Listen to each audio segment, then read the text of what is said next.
Welcome to the dark side of forgotten history. In this video, we're diving into lost nightmares, the ancient monsters that history buried. From creatures whispered about in ancient scrolls to terrifying beasts etched in temple walls, these monsters once haunted the minds of civilizations long gone. But were they myths, or something more? Join us as we uncover the chilling legends, forgotten lore, and eerie evidence of creatures that time tried to erase. Get ready for a journey through mystery, fear, and the monsters that refuse to die with history. The Desert Howlers, legends from Mesopotamia and North Africa. In the vast expanse of the desert stretching from Mesopotamia to North Africa, there are whispers carried on the wind, ancient warnings buried beneath the sands of time. Long before the first cities were carved into clay and stone, and before the great empires of Sumer, Akkad, Babylon, and Carthage rose and fell, desert dwellers spoke of the desert howlers, demonic beasts cloaked in the fury of sandstorms, their hulls echoing across dunes like the cries of a dying god. Origins in Mesopotamian lore. Mesopotamian mythology is filled with demons and chaotic spirits, often personifying natural disasters or hostile environments. In the Akkadian and Sumerian texts, particularly in the mythic stories recorded on clay tablets like the Descent of Inanna or the Epic of Gilgamesh, we find references to beings such as the Pazuzu, a demon of the southwest wind, feared and revered in equal measure. Pazuzu, with his leonine face, talons, and wings, was said to ride upon the desert wind, bringing plague and famine. While Pazuzu was paradoxically invoked to ward off other evils, especially Lamashtu, a child-stealing demon, his association with arid winds and sandstorms laid the mythological groundwork for later tales. Over time, desert travelers and nomadic tribes began to conflate various spirits of the air and sand, birthing the idea of multiple beasts, howling demons riding within sandstorms. These creatures became known, in oral lore, as the Desert Howlers. Shifting Sands, the North African variants. Further west, in the deserts of North Africa, particularly among the Berber and Tuareg peoples, the legend transformed. Oral tradition plays a central role in Saharan cultures, and stories of supernatural entities are passed down through song, poetry, and fireside tales. Here, the howlers are often known by names like Ahan, meaning the screaming ones, in a reconstructed dialect. These spirits are believed to dwell in the heart of the Ghibli, the dry, scorching wind that scours the desert. The Ahan are described as shadowy figures with elongated limbs and fiery eyes, sometimes riding jackals or snakes, sometimes taking the form of the storm itself. A Berber tale from the Hagar mountain speaks of a trader who was caught in a sandstorm and claimed to have seen towering beasts with faces of bone and voices that spoke in forgotten tongues. He emerged from the storm half-mad, his camels dead, his water gone. He spent the rest of his life carving figures of his vision into sandstone walls. Features of the howlers. Though regional details vary, the desert howlers share a number of consistent traits. Invisibility in still air, the beasts cannot be seen when the desert is calm. They ride within the storm, their forms obscured by sand and wind. Sonic terror, their signature is the scream, a piercing, high-pitched howl that can be heard before the sandstorm arrives. Some say it's the storm itself crying out, others believe it's the demon announcing its presence. Hallucination and madness, travelers caught in howler storms often suffer from delusions, memory loss, and insanity. Ancient texts attributed this to spiritual possession or the claws of the wind. Shifting forms, in Mesopotamian lore, the howlers are hybrids, part lion, part serpent, part man. In North Africa, they are often incorporeal, appearing as whirling shadows or clouds with burning eyes. Guardians of lost secrets, some say the howlers are protectors of ancient knowledge, guarding the ruins buried beneath the sand, cities lost to time, filled with forbidden texts. Historical echoes and cultural meaning. The legend of the desert howlers may have originated as a way to personify the deadly nature of sandstorms. In the pre-modern world, sandstorms could come with little warning, disorienting caravans and killing livestock. Entire trade routes could be disrupted. To explain these devastating forces, people envisioned spirits or demons within them. In Mesopotamia, storms were divine or demonic. Gods like Enlil wielded the wind, while demons like Lilu and Utukku prowled the night. The boundary between God, spirit, and storm was porous. As Sumerian culture blended with Akkadian and later Babylonian belief systems, many minor spirits were demonized or repurposed. North Africa, with its blend of indigenous animism, Islamic influences, and pre-Islamic mythologies, developed similar figures. Jinn, for example, are known to inhabit desolate places like the desert. The desert howlers may have emerged as a folk representation of rogue jinn, dangerous, wrathful, and untamed. The legend also served social functions. Among Bedouins and Tuareg, warnings about the howlers kept children from wandering into the desert alone. Merchants would wait out dust storms in fear not just of weather, but of the spirits within. Rituals and protections. In both Mesopotamian and North African contexts, protection against the howlers involved ritual. Amulets. In Mesopotamia, people carried small bronze or terracotta amulets depicting Pazuzu. Even though he was a demon, his image was believed to scare off worse evils. Salt and fire. Some desert tribes use salt circles or small fires to ward off spirits. Salt was believed to purify, while fire repelled malevolent beings. Recitation of verses. In Islamic tradition, reciting verses from the Quran, especially Surah Al-Falaq and Surah An-Nas, was thought to protect from jinn and desert spirits. Covering mirrors and eyes. Certain legends warned that the howlers could enter the world through reflections or by locking eyes with their victim in a hallucination. Travelers would avoid shiny surfaces or wear cloth over their faces and eyes. Notable legends and accounts. 1. The Merchant of Nineveh. A story from Assyrian records tells of a merchant named Nabaziri, who vanished in a sandstorm while crossing the western reaches of the Fertile Crescent. His caravan was found days later, buried beneath the sand, camels eviscerated, goods untouched. Strange glyphs were scratched into the sand around the wreckage, glyphs that did not match any known script. His body was never found. 2. The Wailing Dunes of Tamanrasset. In Algeria's southern desert, the Tamanrasset Dunes are known for strange acoustics, natural phenomena where the sand emits deep, rumbling sounds. Local legend claims this is the breath of a sleeping howler buried beneath the dunes. When disturbed by storms or travelers, it moans in its sleep. Those who hear the sound too long go mad or are never seen again. 3. The Storm Speaker of Babylon. A priestess of Ishtar once claimed to speak with the howlers, calling them the forgotten gods of the deep sands. Her temple was destroyed in a fire after she attempted to summon them using ancient chants during a lunar eclipse. Witnesses claimed the sky turned orange and red, and sand rained down from a clear sky.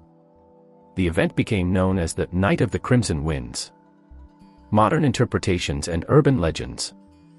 In the modern era, with the rise of media and the paranormal, the howlers have taken on new dimensions.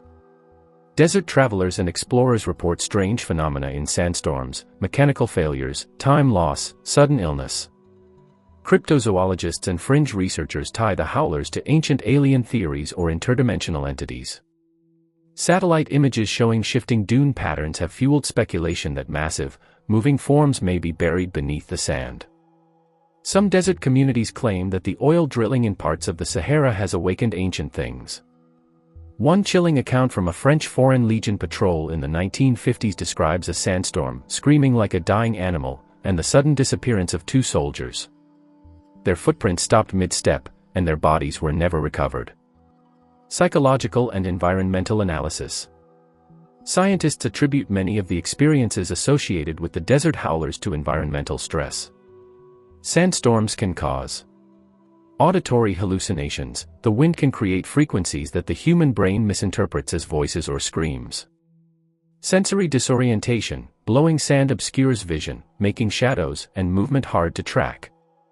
Dehydration and hypoxia. Combined, they can lead to delirium, explaining stories of ghostly sightings and vanishing people. Yet, despite these rational explanations, the legend persists, perhaps because it gives the vast, empty desert a voice, a character, and a danger beyond mere physics. The Eternal Wind. The desert howlers are more than monsters, they are metaphors for nature's fury, the unpredictability of the unknown, and the deep human need to name the forces that threaten us. From ancient Mesopotamian demons to Saharan spirits, they embody the union of myth and landscape. To hear their howl is to stand face to face with mortality, madness, and memory. And when the winds rise and the dunes shift, one might wonder, are those just the sounds of the desert, or are the howlers once again riding the storm? Titans of the ice, myths of giant beasts from Norse and Inuit cultures that may tie to megafauna. Long before the invention of writing in the far north, before myths were laid in vellum or carved in stone, stories roared across icy landscapes.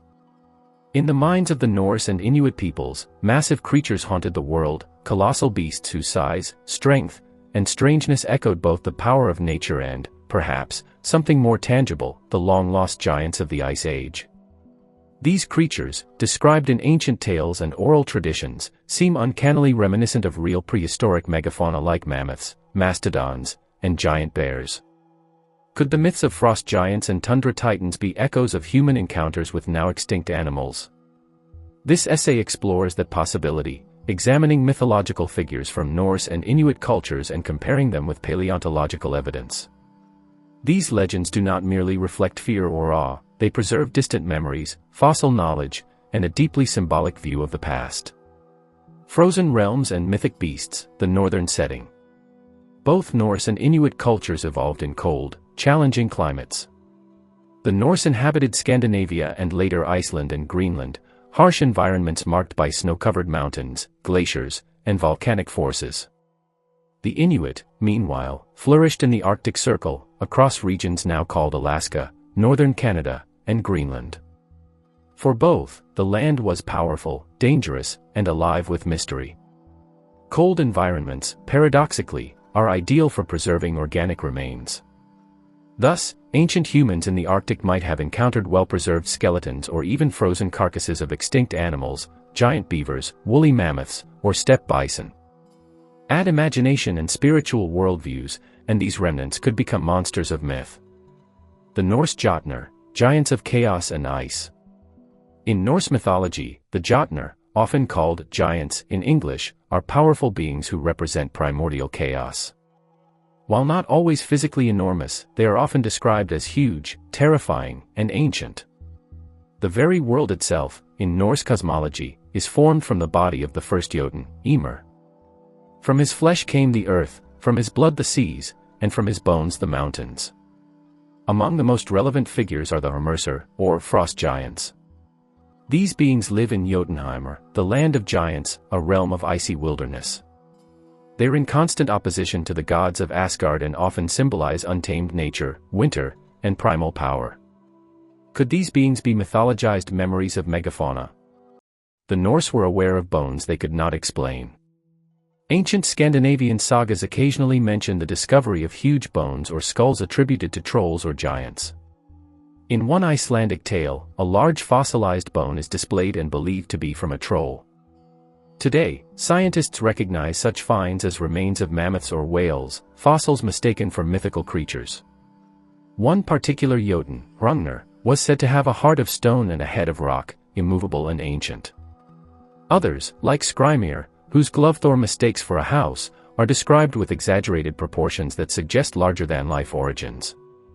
The scale of these beings is reminiscent of Ice Age animals which would have dwarfed humans of the time. The Inuit Amarok and Tuniat, shadows of the past. Turning from the Norse to the Inuit, we find a very different cosmology but similar echoes of ancient beasts. The Inuit oral tradition is rich with spirits, shapeshifters, and monstrous beings, often tied closely to the natural environment. The Amarok, the lone hunter. One of the most compelling mythical creatures is the Amarok, a gigantic wolf-like being that hunts alone in the darkness. Unlike wolves that travel in packs, the Amarok is a solitary predator, feared and respected.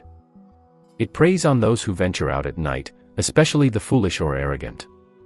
To modern ears, the Amarok may sound like an exaggeration of a real Arctic predator. But its size and mythical status hint at something deeper. Fossil evidence shows that the Arctic was once home to Canis dirus, the dire wolf, as well as massive bears like the Arctodus simus, the short-faced bear. The latter stood up to 12 feet tall on its hind legs and weighed over 1,500 pounds, an animal that, if glimpsed or remembered, would surely inspire tales of monsters. It's possible that ancient Inuit or Paleo-Inuit peoples, who are known to have migrated across the Bering Strait, encountered such beasts or inherited stories of them from ancestors. The Amarok, then, may not just be a spirit, it may be a cultural memory, transformed by time. The Tuniat, the predecessors. Another significant legend is that of the Tuniat, a race of giants who lived in the Arctic before the Inuit. Described as immensely strong but shy and peaceful, the Tuniat were displaced or destroyed by the Inuit when they arrived in the region.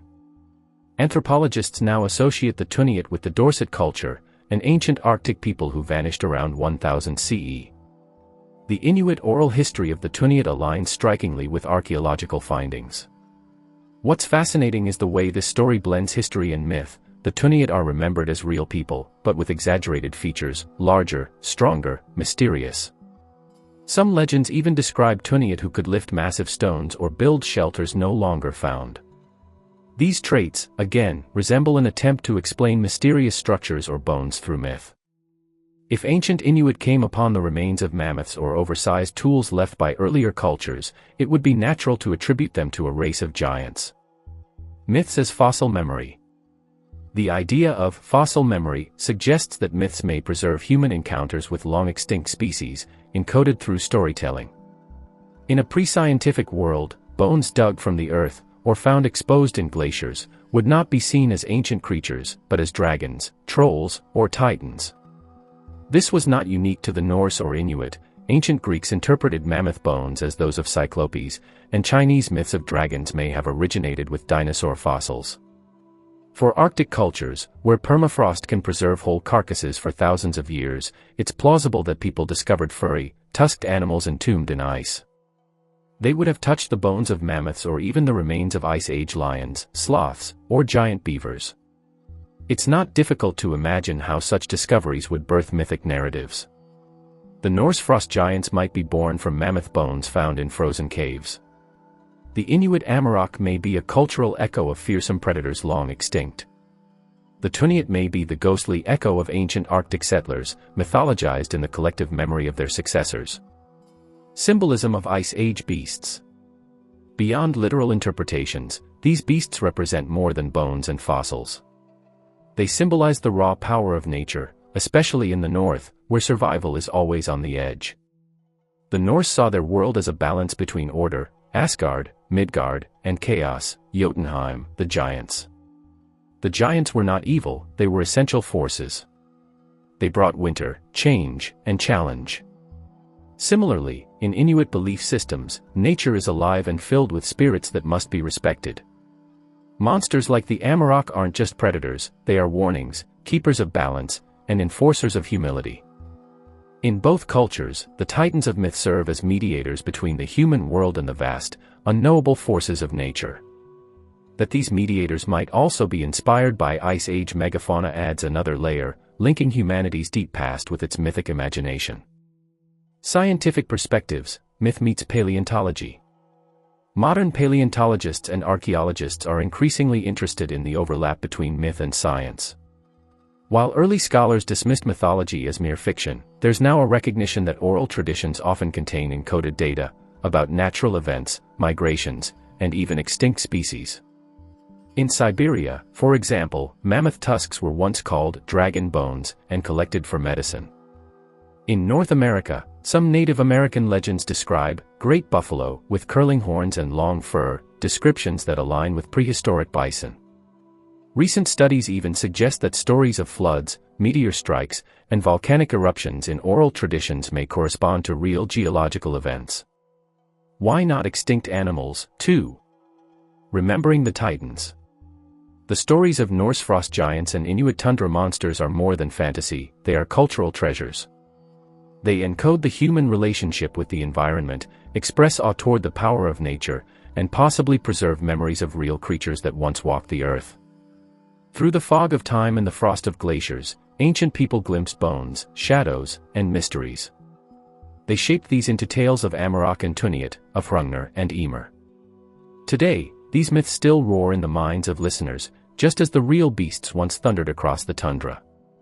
So when we read of giants striding through frozen lands or hear legends of creatures stalking the Arctic night, we might do well to listen more closely. Behind the myth, beneath the snow, the truth of the Ice Age waits, not lost, but remembered in story. The sky terrors, winged creatures like the rock or thunderbird, birds of prey or something stranger. Human fascination with the sky is as ancient as civilization itself. In many traditions and mythologies across the globe, the sky is home to some of the most mysterious and terrifying beings, massive winged creatures capable of snatching livestock, men, or even elephants. Among the most famous are the roc and the thunderbird, awe-inspiring, majestic, and fearsome. But what are these creatures? Are they exaggerated stories of large birds of prey, or do they hint at something stranger, something perhaps beyond our scientific understanding? Legends that soar, the roc and the thunderbird. The roc, a giant of the skies. The roc, or rook, originates from Middle Eastern and South Asian folklore, most notably appearing in 1001 Nights, also known as Arabian Nights. Described as a gargantuan bird with wings so vast they could blot out the sun, the roc was said to nest on remote islands and feast on elephants. The traveler Sinbad the sailor famously encounters the roc during one of his voyages. After being stranded on an island, he ties himself to the leg of a roc, hoping to be carried away to safety. Instead, he's taken to a remote mountaintop, the bird's eerie nesting ground. Some accounts claim that the roc's talons were as long as palm trees, its feathers as wide as sails. It was an apex predator of myth, ruling the skies with unmatched might. The thunderbird, sky spirit of the storm. From North America comes the thunderbird, a figure prominent in Native American mythology, especially among the Algonquian, Sioux, and Salish peoples. Unlike the roc, the thunderbird is not merely a monstrous bird, but a supernatural being, often considered a god or spirit. The thunderbird is typically described as a massive bird, with wingspans large enough to cause thunder when flapped and eyes that shoot lightning. It is both a protector and a destroyer, a bringer of rain and storms, but also a punisher of wrongdoing. In some stories, the thunderbird battles water spirits or giant serpents, cosmic conflicts representing balance in nature. Depicted on totem poles, carvings, and paintings, it holds a central role in many tribes' cosmologies. Historical accounts, myth or misidentification. It's tempting to dismiss these stories as imaginative folklore, but historical records complicate the narrative. Various explorers and early settlers recorded encounters or second-hand tales of giant birds.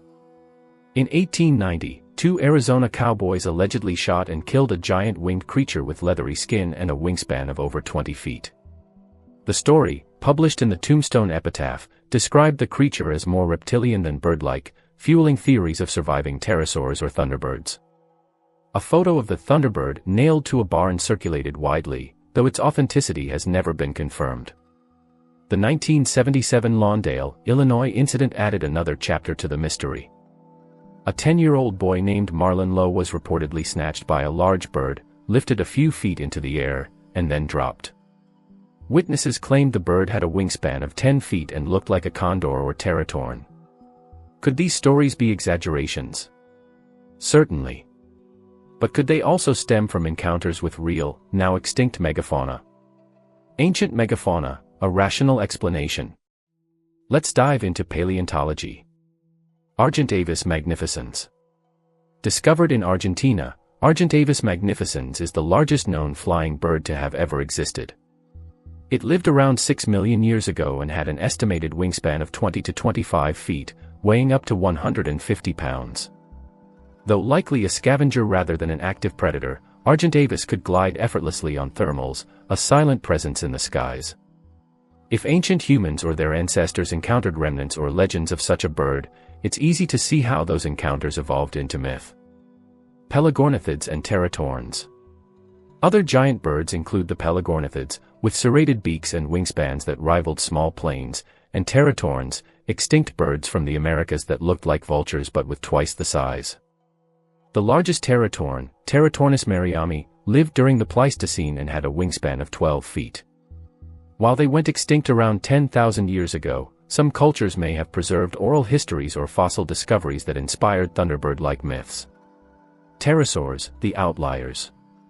Some cryptid enthusiasts suggest that sightings of winged sky terrors are not birds at all, but surviving pterosaurs, flying reptiles from the age of dinosaurs. This idea, while mostly dismissed by mainstream science due to lack of physical evidence, is popular in cryptozoology circles. Descriptions of leathery wings, elongated beaks, and crests do match known pterosaur features like Quetzalcoatlus, a flying reptile with a wingspan of over 30 feet. Symbolism and cultural meaning. Whether real or mythical, these creatures carry profound symbolic weight. Thunderbird as balance and power. In Native American traditions, the Thunderbird represents not just power, but natural balance. It is often associated with rain, storms, and fertility, playing a crucial role in agricultural cycles. The Thunderbird is revered, not feared, a guardian spirit that brings order by opposing destructive forces like the underworld serpent. Some tribes believe the Thunderbird lives in the highest mountain peaks or above the clouds, watching the earth below. When disrespected, it brings storms; when honored, it ensures harmony. The Roc is a cautionary tale. In contrast, the Roc is more often a symbol of fear and awe, a creature of the unknown. It represents the dangers of venturing beyond the known world, especially by sea. For sailors and traders, the Roc myth warned of the monstrous hazards lurking on distant islands. The Roc may also reflect imperial anxieties, symbolic of vast, uncontrollable powers, possibly inspired by early travelers' exaggerated tales from Africa or India. Are there modern sky terrors? Though mainstream science has yet to confirm the existence of modern sky monsters, reports continue. Witnesses from Alaska to New Guinea report sightings of massive birds or winged creatures that defy classification. Some are described as black-feathered giants, others as bat-like reptiles with glowing eyes and a silent flight. Skeptics argue these are misidentified birds like the Andean condor, the marabou stork, or even the crowned eagle. These birds are large, aggressive, and capable of lifting small animals, occasionally even children. But could there be undiscovered species in remote regions? It's not impossible. New species of birds and flying mammals are still discovered annually, especially in the Amazon and Southeast Asia. Though nothing close to a Roc or Thunderbird has ever been verified, nature remains full of surprises. Science versus myth, do they have to conflict? While the scientific approach demands evidence, mythology serves a different purpose, to convey meaning, morality, and cultural memory. Myths are not meant to be true in the literal sense but symbolically, rooted in truth, emotion, and observation filtered through generations. However, science and myth can coexist. The Roc and the Thunderbird might be fantastical, but they may be grounded in real encounters with massive birds or natural forces so overwhelming they inspire divine explanations. In that light, these creatures aren't just fake. They're the early human attempts to explain the unexplainable: thunder, lightning, animal predation, and sky phenomena.